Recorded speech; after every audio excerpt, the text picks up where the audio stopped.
Can a new business structure change the world? Yes, absolutely. How's that possible? The answer can be found in the joint stock company. The joint stock company, like most big advances in human civilization, begins with a basic idea but has profound impacts. Let me ask you this. Do you know the most common business structure in medieval Europe? Probably not.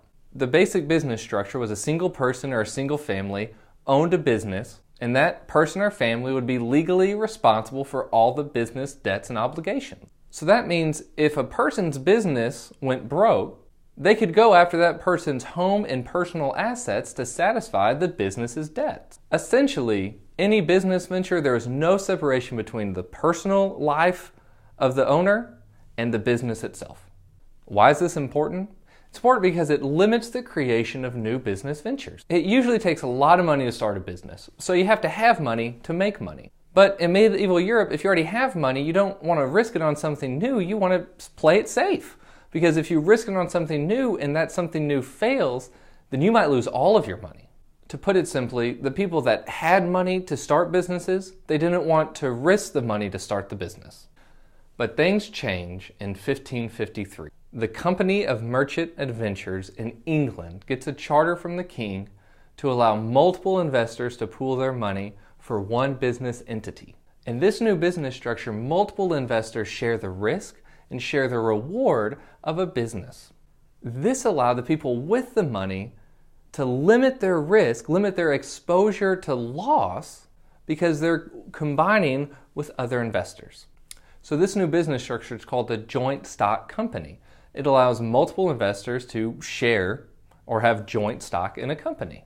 Now, this new structure of a joint stock company allows for more riskier and more profitable investments to be explored. Such a situation catalyzes innovation. So what does this have to do with U.S. history? In 1606, the King of England allows the Virginia Company to charter. You see, back then the king had to sign off on all these new joint stock companies. So 1 year later, the Virginia Company, they fund the Jamestown Colony.